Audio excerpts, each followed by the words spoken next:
Look at your hand. Really look at it. 5 fingers, a opposable thumb, a network of tendons and bones so precise that you can thread a needle, play a piano, or type a message to someone on the other side of the planet. This hand took over 50 million years to build. Evolution shaped every joint, every ridge of your fingerprint, every curve of your palm through an unimaginable chain of survival and adaptation. And here is the question almost nobody thinks to ask. If it took 50 million years to build this hand, what is another 100 million years going to build? Because here is what the fossil record tells you. Humans are not the end of anything. We are not the final form. We are not the destination. We are a snapshot. A single frame in a film so long that our entire recorded history occupies less than a single second of its running time. And if that film keeps rolling, if something calling itself human still exists in 100 million years, what it looks like, how it thinks, how it moves, what it needs to survive, will be so different from what you are today that you would not recognize it as the same species. This is not science fiction. This is evolutionary biology, and the science is far stranger than anything you have imagined. Start with what we know. The human body is not finished. It has never been finished.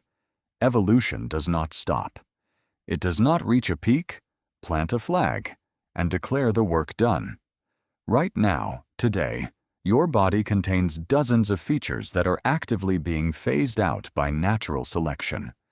Your wisdom teeth are vestigial, remnants of a jaw that was once large enough to grind tough, raw vegetation. They serve no purpose in a modern human and cause enough pain and infection that individuals without them survive slightly better.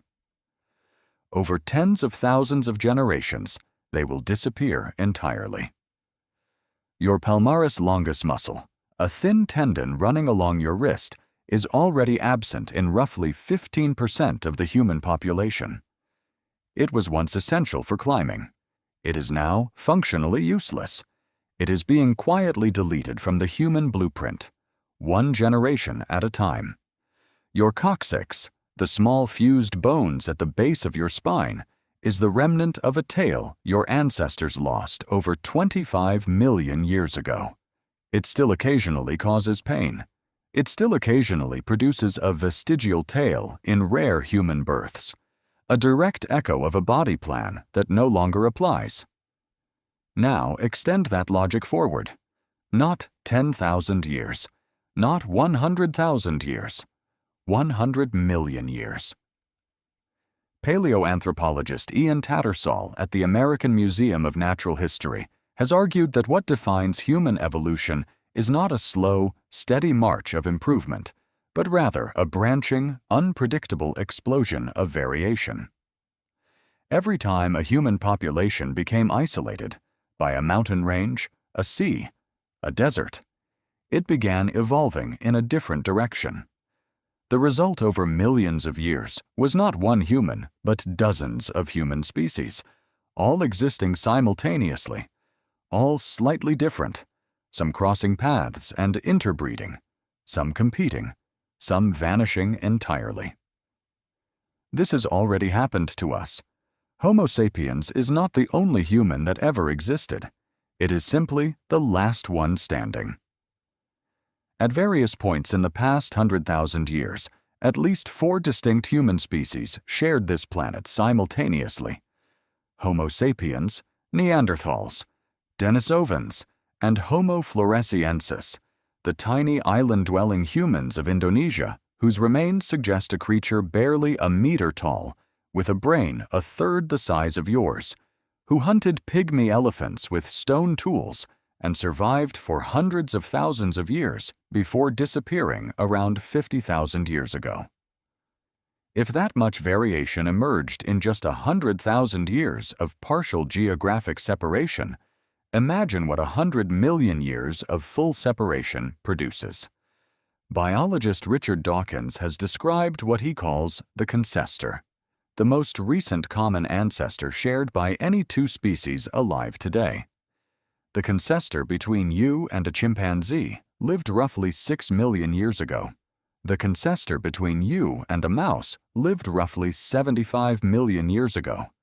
The ancestor between you and a shark lived roughly 450 million years ago.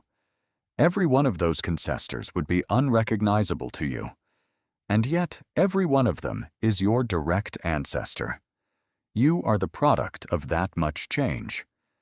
Now imagine being the ancestor of something that comes 100 million years after you.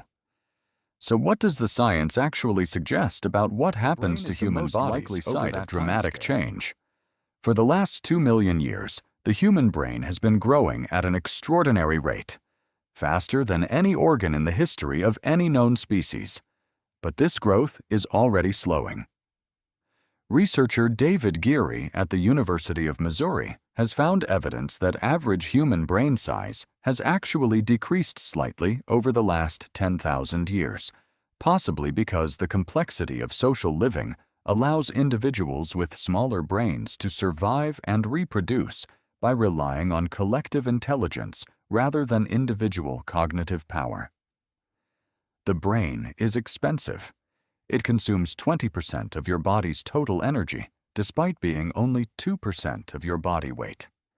If social structures increasingly carry the cognitive load, evolution may begin trimming the individual brain rather than expanding it. But the more dramatic shift may not be biological at all. For the first time in the history of life on Earth, a species is actively directing its own evolution. Gene editing technology, synthetic biology, neural interfaces that connect human cognition directly to external computing systems. These are not future possibilities. They are happening right now, in laboratories, in clinical trials, in devices already implanted in living human brains. The boundary between what is biological and what is technological in a human body is already blurring.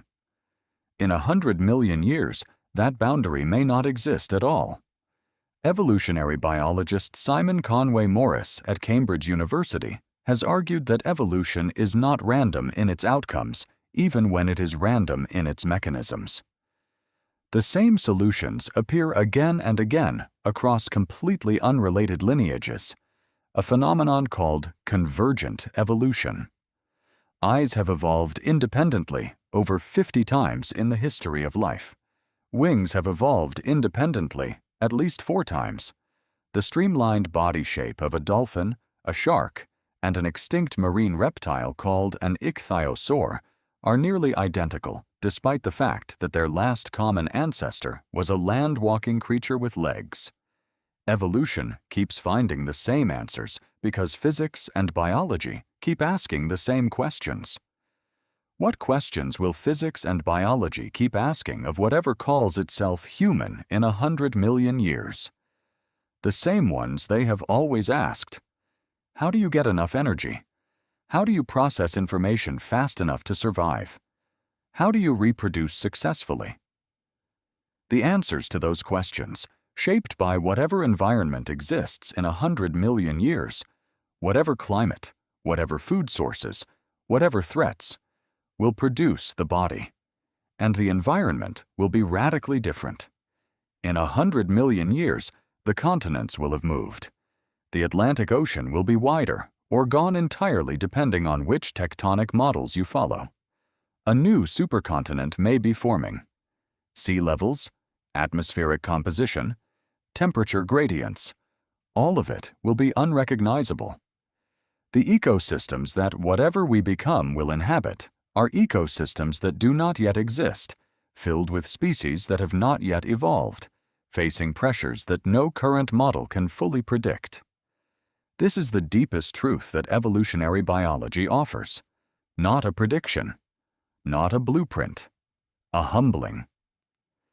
The human body you inhabit right now is not a finished product. It is a draft. A temporary arrangement of solutions to problems that your ancestors faced, carried forward into a world those solutions were not designed for, already being quietly revised by a process that has no goal, no direction, no preference for what it builds next. Your hand took 50 million years to build.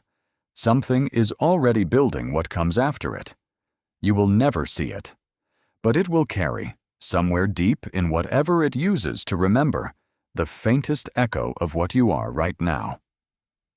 Look at your hand again. This is what 100 million years of evolution looks like, mid-sentence. The sentence is not finished. It has barely begun.